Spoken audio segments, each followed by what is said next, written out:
when bidentate ligands are present, जब bidentate ligand present हो, square planar complex में जब बाइडेंटेड लिगेंड प्रेजेंट हो तो क्या होता है, देखो एम, एग्जाम्पल ले लेता हूं मैं, M A two type, M A two type example ले लेता हूं। अब सोच बेटा, इधर मेरे पास एम है और बाइडेंटेड लिगेंड है, मतलब दो तरफ से डोनेशन दे रहा होगा, जैसा कि हाइड्राजीन हो गया, जैसा कि हाइड्राजीन नहीं सॉरी इथाइलिन डाइअमाइन ले लो। हाइड्राजीन इसलिए नहीं कि वो 3 की रिंग बनेगी, तो 3 की रिंग बनने पे प्रॉब्लम होगी, तो इसलिए यहाँ पे बेटर एग्जाम्पल होगा कि यदि आप एग्जाम्पल इथाइलिन डाइअमाइन ले, मैं अभी ड्रॉ करके बताता हूँ। और यहाँ भी ए हो गया और यहाँ भी ए हो गया, यूं यूं और यूं।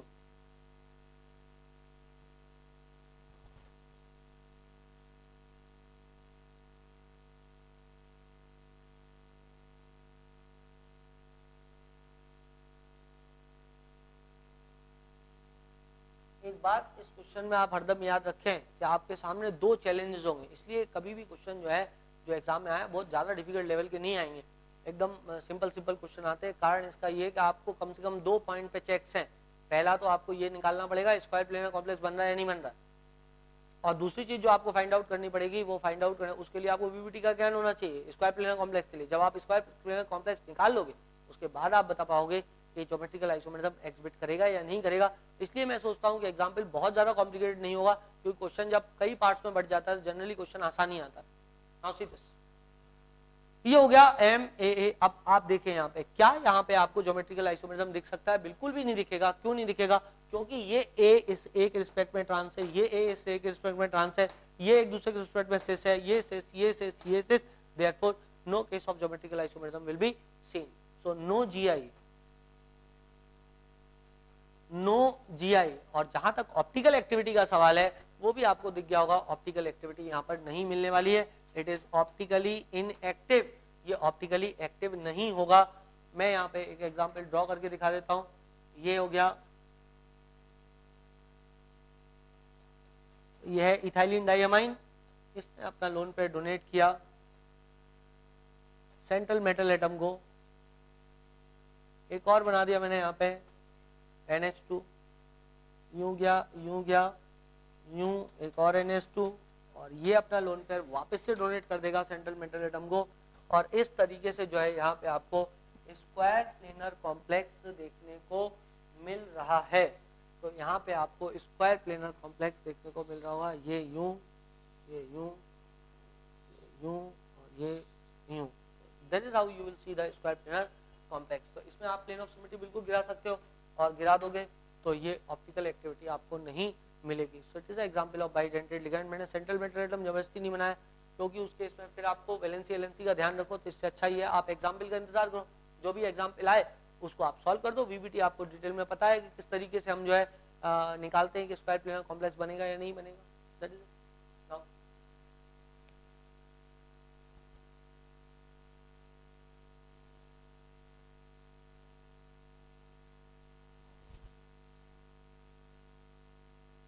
अब आप समझ लें जरा, जब मैं एग्जाम्पल को इस तरीके से लिखता हूं MAA2 टाइप,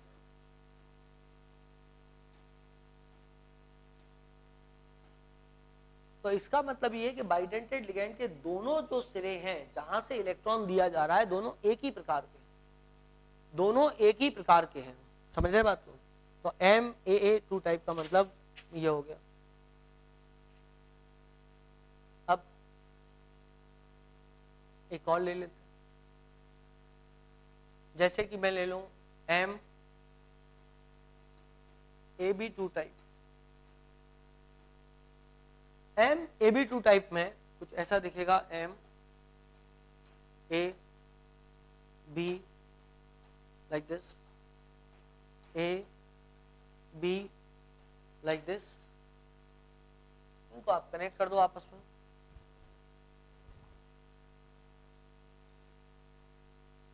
like this।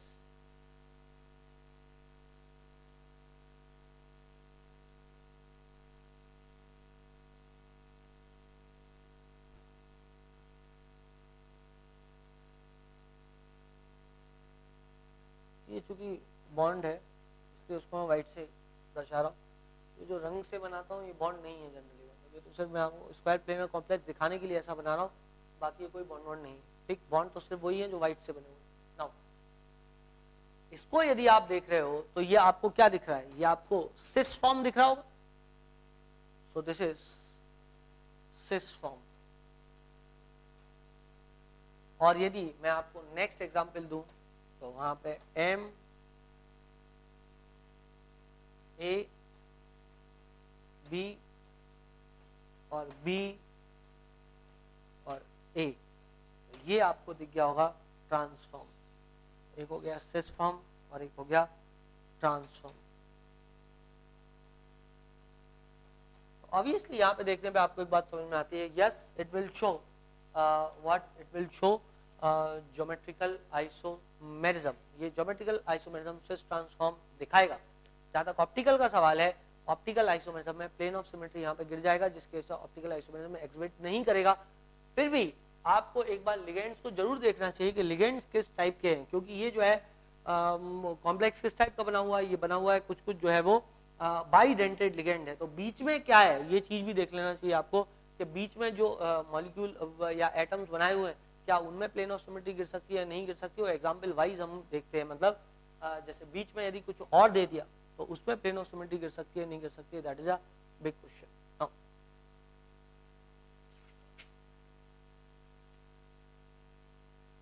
इसका एग्जाम्पल यदि मैं आपको दूं तो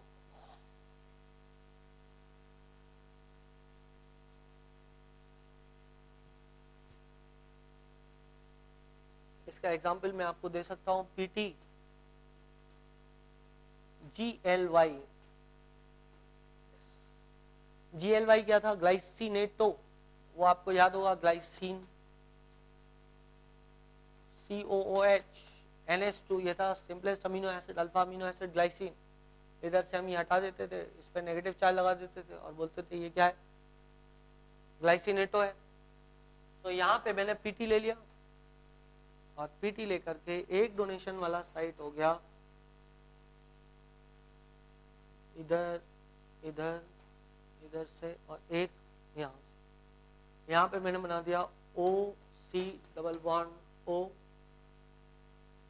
CH2 NH2 और OC double bond O CH2 और NH2।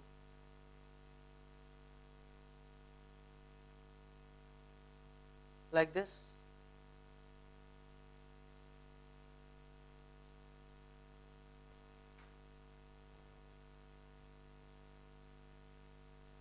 नेगेटिव चार्ज और इस पे नेगेटिव चार्ज।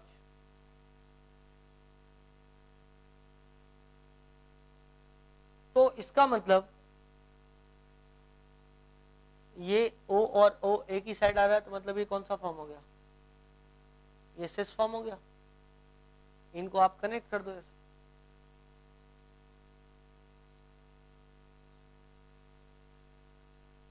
दिख रहा है कुछ कुछ स्क्वायर प्लेनर कॉम्प्लेक्स। इसी प्रकार एक और फॉर्म आप बना सकते हो यहाँ, PT O C double bond O CH2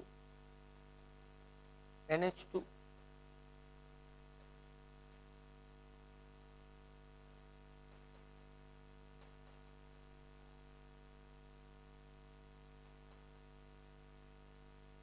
NH2 lone pair दे रहा है इस तरह,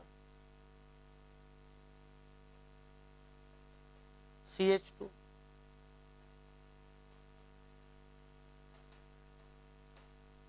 like this,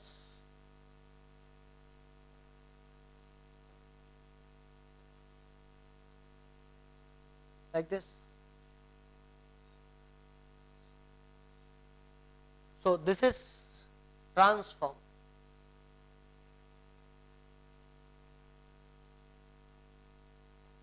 ये हो गया ट्रांसफॉर्म। एक और एग्जांपल डिस्कस करते हैं, MAACD टाइप।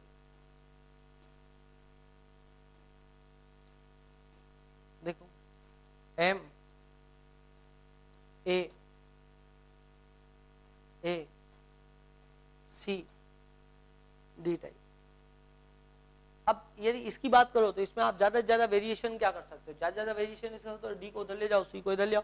ये ए को तो यदि आपने अल्टा पलटा तो कोई फर्क नहीं पड़ता, क्योंकि तो वैसे का वैसे रहेगा, मतलब ए ही ऊपर रहेगा ए ही नीचे रहेगा, तो इसलिए ए को चेंज करने से कोई फायदा नहीं। जो only change which you can do is with respect to C and D, but उसको चेंज करने से भी कोई फायदा नहीं है। क्यों?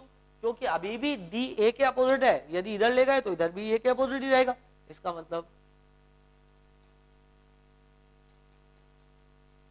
No GI, no geometrical isomerism will be seen in this case. कोई प्रकार का ज्योमेट्रिकल आइसोमेरिज्म इसमें नहीं मिलेगा। नेक्स्ट एग्जांपल में M A B C D type, M A B C D type, यदि ये ले ले example M A B C D type, तो M A B C D type में इधर बी हो गया। अब ज्योमेट्रिकल आइसोमेरिज्म तो देखने को मिलेगा, भले आप सिस ट्रांस ना बोल पाओ, पर जीआई तो देखने को मिलेगा। इधर एम हो गया, इधर आ जाएगा ए, इधर हो गया बी, और चेंज में इस पे कर देता हूं, ऊपर ले जाता हूं डी और नीचे ले आता हूं सी। मैं बोल सकता हूं कि एक एग्जाम्पल में मैंने देखा कि ए और डी अपोजिट थे और सी और बी अपोजिट थे, जबकि दूसरे एग्जाम्पल में बी और डी और ए और सी अपोजिट थे।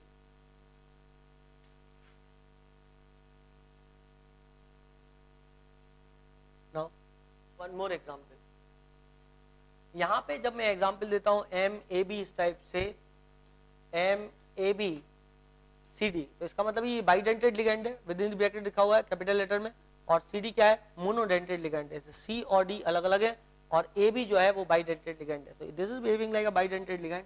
मैं इसको क्लियर करने के लिए जरा रंग का इस्तेमाल करता हूं।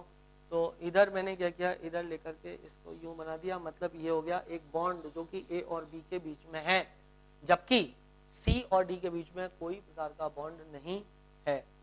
सी और डी मोनोडेंटेड लिगेंड है, जबकि ए बी जो है वो बाइडेंटेड लिगेंड है। अब मैं एग्जांपल बदलता हूं, मैं काम करता हूं सी डी मिटा के इसकी जगह, सी डी की जगह कैपिटल सी कैपिटल डी लिख देता हूं। इसका मतलब ये भी क्या हो गया, ये भी हो गया बाइडेंटेड लिगेंड। अब ये भी हो गया बाइडेंटेड लिगेंड, तो इसका मतलब इधर मैं कैपिटल डी कर देता हूं, इसको कैपिटल सी कर देता हूं, और इन पे भी यूं बना देता हूं, और यहां भी चेंज करके कैपिटल सी और कैपिटल डी कर देता हूं। तो ऊपर कैपिटल डी था और नीचे सी कर देता हूं, एक जगह चेंज किया। ऑब्वियसली ये भी एक दूसरे के ज्योमेट्रिकल आइसोमर देखने को आपको मिल रहे हैं। ये दोनों अलग अलग एग्जांपल्स हैं, एक में ए और डी अपोजिट है, एक में सी और बी अपोजिट है, नेक्स्ट वाले में बी और डी अपोजिट है और ए और सी अपोजिट है। Therefore they will exhibit a geometrical isomerism, although you cannot give term cis and trans over here. cis trans type का टर्म नहीं दे सकते, पर in spite of that the GI does exhibit. GI तो यहाँ पर मिल रहा है, note it down, और ज्ञान प्राप्त करें। देखें, अब मैं स्क्वायर प्लेनर कॉम्प्लेक्स का एग्जाम्पल बदल के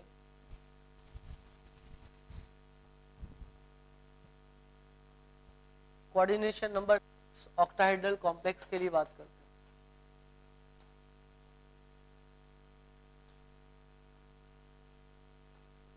कोऑर्डिनेशन नंबर 6 ऑक्टाहेड्रल कॉम्प्लेक्स के लिए बात करते हैं। जैसे मैं यहाँ पे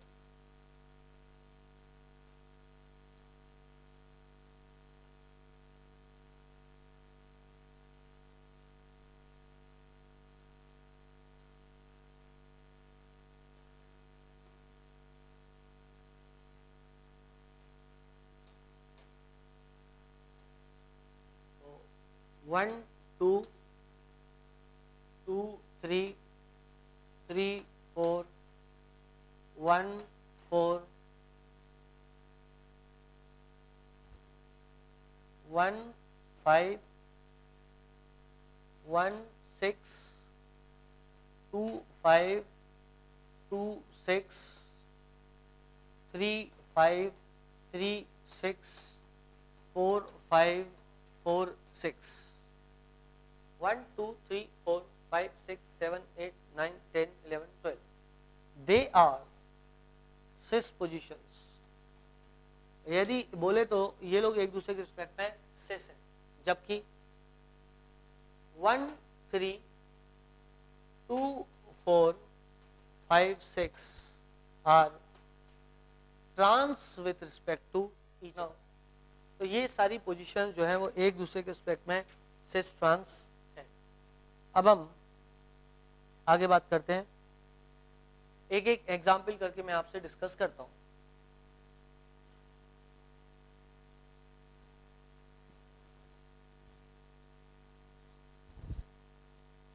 तो पहला एग्जाम्पल मैं आपसे डिस्कस करूं तो MA6 टाइप। जहां तक MA6 टाइप का सवाल है, MA6 टाइप में ज्योमेट्रिकल आइसोमेरिज्म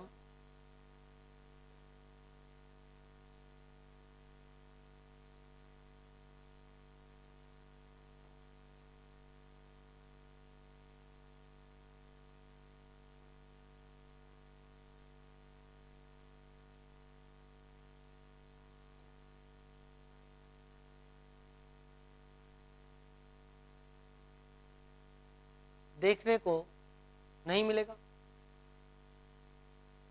MA6 टाइप में ज्योमेट्रिकल आइसोमेरिज्म देखने को नहीं मिलेगा। यदि आप देखो तो यहाँ पे ना तो एक दूसरे के रिस्पेक्ट में सिस है और ना एक दूसरे के रिस्पेक्ट में ट्रांस है। ना तो ज्योमेट्रिकल आइसोमेरिज्म देखने को मिलेगा, ना ही ऑप्टिकल आइसोमेरिज्म देखने को मिलेगा। One more example MA5B। तो इसमें मैं क्या करूं, यहाँ पे B कर देता हूं।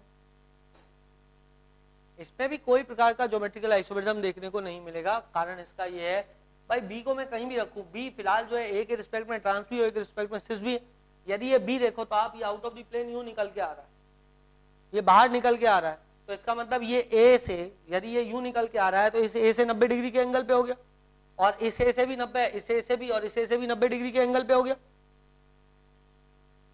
परंतु इस वाले A से ये प्लेन के अंदर जा रहा है, इस वाले A से ये B जो है 180 डिग्री के एंगल पे है। इसलिए यदि बात करें तो ये किसी प्रकार का ज्योमेट्रिकल आइसोमेरिज्म नहीं दिखाएगा, नो GI। और मैं आपको एक बात बता दूं, ये ऑप्टिकल भी नहीं दिखाएगा। पर अभी तक मैंने आपसे डिस्कस इसलिए नहीं किया है, मैं नेक्स्ट एग्जांपल में आपसे डिस्कस करता हूं ऑप्टिकल एक्टिविटी। आपको ये तो वैसे भी क्लियर हो जाएगी।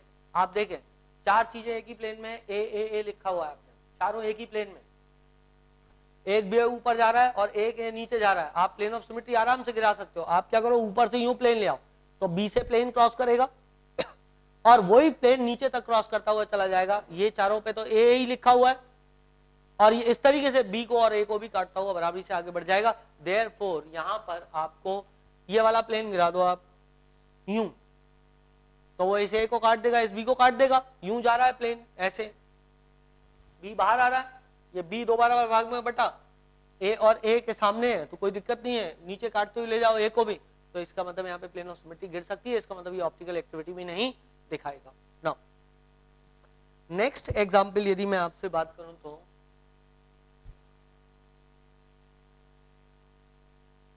MA4B2 type, MA4B2 type. जहां तक MA4B2 टाइप का सवाल है, मैं यहां लिख दूंगा MA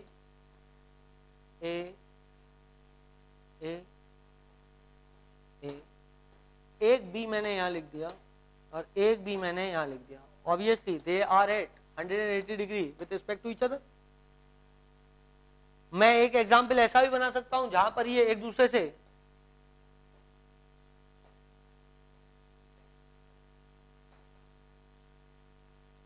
ए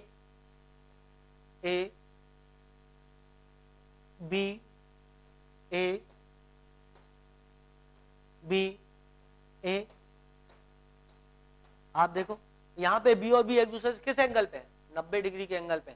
यदि आप देखो तो ये बी इस प्लेन में यूं, और जो ये वाला बी है वो यूं है, आउट ऑफ द प्लेन या इनसाइड द प्लेन, कहीं भी हो, या तो बाहर हो या तो अंदर हो, पर रहेगा तो 90 डिग्री का ही एंगल। इसलिए वो क्या हो गया, वो तो हो गया क्या, एक दूसरे के फ्रंट में सिस हो जाएगा। Therefore this is an example of cis isomerism and this is an example of trans isomerism.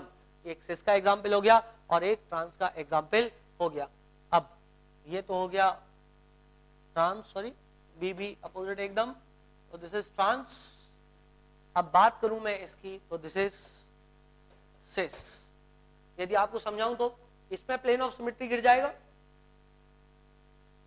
और इसमें भी प्लेन ऑफ सिमेट्री गिर जाएगा, देयरफॉर ये भी ऑप्टिकली क्या होगा, इनएक्टिव होगा, और ये भी ऑप्टिकली क्या होगा, ये भी ऑप्टिकली इनएक्टिव होगा। तो इसका मतलब ऑप्टिकल एक्टिविटी इन किसी में भी देखने को नहीं मिलेगी। Therefore as you have seen here कि यहाँ पर जो है आपको दोनों में ऑप्टिकल एक्टिविटी देखने को नहीं मिलेगी। इसमें भी आप प्लेन ऑफ सिमेट्री गिरा सकते हो, आप ये वाला प्लेन गिरा सकते हो, ये वाला प्लेन यदि गिराओगे तो ये जो है अगेन बराबरी से कट जाएगा। Now next example MA3, next example is MA3B3। One more example MA3B3 type, मिटा देते।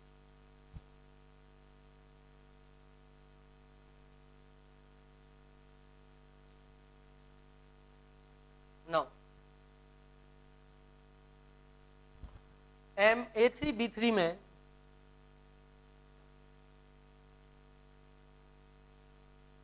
इधर A कर दिया, इधर A कर दिया,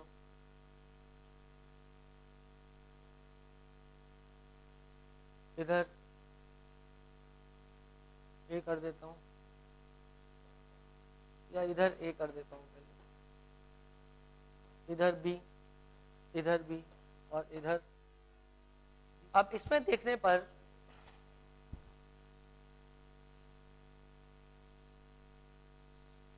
समझे क्या यहां पर आपको ज्योमेट्रिकल आइसोमेरिज्म देखने को मिलेगा।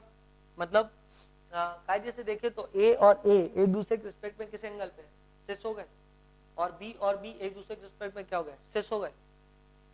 इधर देखो, इधर B और B एक दूसरे के रिस्पेक्ट में क्या है, यहां भी सिस है और यहां भी सिस है, तो ये दोनों एग्जाम्पल तो सिस के हुए। यदि ये वाला एग्जाम्पल देखो तो ये भी सिस का हुआ, वो वाला एग्जाम्पल देखो तो वो भी सिस का हुआ। Now it is not possible to draw an absolute trans। एक ट्रांस बनाना जो है वो पॉसिबल आइसोमर नहीं हो पा रहा है, और यदि सिर्फ एक आइसोमर बनता है तो इसका मतलब तो हम ये नहीं बोलेंगे उसके दो अलग अलग फॉर्म बन रहे हैं, एक ही फॉर्म बन रहा है मतलब आइसोमेरिज्म नहीं। जब एक ही चीज के एक से ज्यादा रूप बना सकते हो आप, उसका मॉलिक्यूलर फॉर्मूला सेम रख के, तो हम उसको आइसोमर कहते हैं। बट यहाँ फिर भी आइसोमेरिज्म तो है, क्योंकि स्ट्रक्चरल अरेंजमेंट एक टाइप के नहीं है। आप देखें एक एग्जाम्पल में तीनों टाइप सिमिलर टाइप के लिगेंड एक ही तरफ आए, सिमिलर टाइप के लिगेंड एक ही तरफ आए, जबकि यहाँ पर ऐसा नहीं है। तो जब आप अरेंजमेंट देखोगे तो अरेंजमेंट देखने पे आपको दो अलग अलग प्रकार के अरेंजमेंट दिखाई देंगे, इसलिए जो है ये ज्योमेट्रिकल आइसोमेरिज्म एग्जिबिट करेगा। अब मैं बताता हूँ, इसको हम जो है अलग अलग नाम देते हैं, जैसे कि ये तीनों एक ही पे आ रहे हैं तो इसका नाम है फेक और या फेसियल आइसोमेरिज्म, और ये है मेरिडियोनल का एग्जाम्पल। तो मैं आपको इनको देखने का एक आसान तरीका बताता हूं कैसे आप फेक और मेरिडियोनल देख सकते हो। जब सिमिलर टाइप के लिगेंड MA3B3 टाइप कॉम्प्लेक्स में ही ये मिलेगा, जब सिमिलर टाइप के लिगेंड तीनों एक साथ हो, मतलब कंटिन्यूटी में हो, और बीच में कोई भी डिसिमिलर टाइप का लिगेंड ना आता हो, तो उसको हम बोलेंगे जैसे एक ही फेस पे होगा, ये ऑक्टाहेड्रल जो स्ट्रक्चर बनेगा, उस ऑक्टाहेड्रल स्ट्रक्चर में ये तीनों लिगेंड एक ही फेस पे आएंगे, तो इसको मैंने बोल दिया फेसियल या फेक टाइप ऑफ आइसोमर। जबकि मेरिडियोनल बनाते हुए MA3B3 टाइप के कॉम्प्लेक्स में कम से कम दो लिगेंड्स एक दूसरे से 180 डिग्री पे आने चाहिए, कम से कम दो लिगेंड्स एक दूसरे से 180 डिग्री पे आने चाहिए, और वो सब एक ही फेस पर ना हो। तो सिमिलर काइंड के दो लिगेंड्स कम से कम 180 डिग्री पे इसमें आ रहे हैं। आप देखें तो B और B 180 पे और A और A 180 पे, तो this is meridional type of ligand. So this is all about this. In the next lecture we will continue with this.